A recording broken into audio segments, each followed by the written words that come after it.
sudah terbukti bahwa Pancasila yang saya gali dan saya persembahkan kepada rakyat Indonesia, bahwa Pancasila itu adalah benar-benar satu dasar yang dinamis, satu dasar yang benar-benar dapat menghimpun segenap tenaga rakyat Indonesia, satu dasar yang benar-benar bisa mempersatukan rakyat Indonesia itu untuk bukan saja mencetuskan revolusi, tetapi juga mengakhiri revolusi ini dengan hasil yang baik.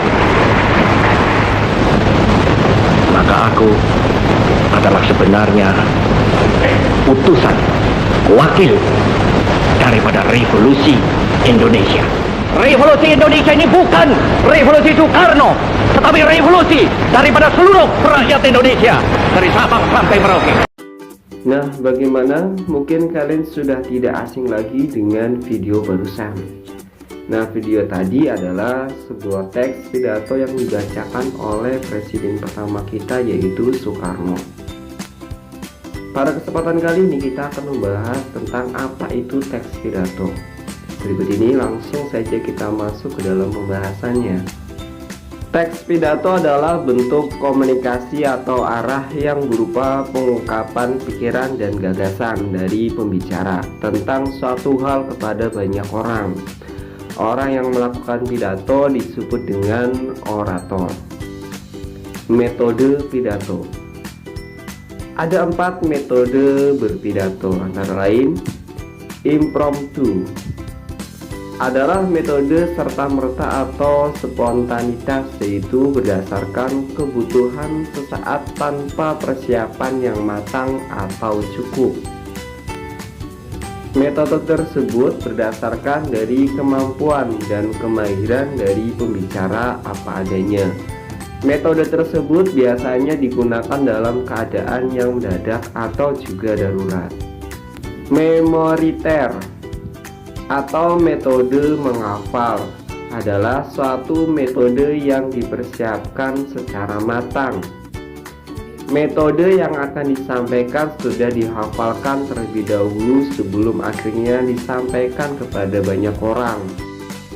Metode tersebut biasanya dilakukan pada acara pidato yang sudah direncanakan dan sangat baik. Metode naskah. Metode naskah yaitu dilakukan dengan cara membaca pidato yang sudah dipersiapkan. Metode ekstemporan. Metode ekstemporan yaitu dilakukan dengan cara mengandalkan dari kemampuan sang pembicara, yaitu dengan hanya menyiapkan poin-poin dari pokok yang akan dikembangkan. Tujuan teks pidato.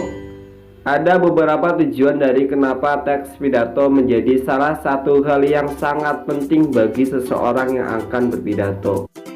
Tujuan dari dibuatnya teks pidato adalah sebagai berikut. 1. Mempermudahkan seseorang yang berpidato untuk menyampaikan gagasan, ide atau informasi lainnya kepada khalayak umum secara langsung. 2. Membatasi penyampaian informasi agar bisa lebih padat dan bisa lebih fokus sehingga bisa menghindari penjelasan dan memaparkan informasi yang sangat bertele-tele saat berlangsungnya pidato. 3. Memberikan inspirasi bagi seseorang yang berpidato untuk melakukan improvisasi yang disesuaikan dengan para pendengar dan juga kebutuhan dari pendengar. 4. Mengantisipasi terjadinya loss space yang sering terjadi karena seseorang yang lupa apa yang akan disampaikannya. Hal tersebut biasanya terjadi karena orang yang akan berpidato terkena demam panggung. Di dalam pembuatan teks pidato ada beberapa ciri kebahasaan teks pidato yang harus diperhatikan. Dari beberapa ciri kebahasan tersebut akan membuat naskah pidato yang dibuat akan menjadi lebih baik, dan tentu saja isi dari pidato akan lebih mudah dipahami dari pendengarnya. Ciri dari kebahasan teks pidato adalah sebagai berikut. 1. Menggunakan kalimat yang efektif. 2. Teks pidato yang dibuat menggunakan kosakata yang emotif untuk mengaktifkan perasaan dari sang audiens. 3. Menggunakan kata tugas terutama untuk memberikan ajakan bagi para pendengar. 4. Teks pidato dibuat dengan memasukkan sinonim yang berfungsi untuk penekanan. 5. Menggunakan kosakata dalam bidang ilmu. 6. Menyisipkan beberapa kata benda yang abstrak untuk menyatakan sesuatu agar pendengar bisa menerka sendiri artinya. 7. Berusaha untuk memberikan informasi yang informatif dan juga padat dan juga menghindari penulisan atau penjelasan yang bertele-tele. 8. Memasukkan beberapa referensi terutama dari pidato yang sifatnya ilmiah sebagai data pendukung.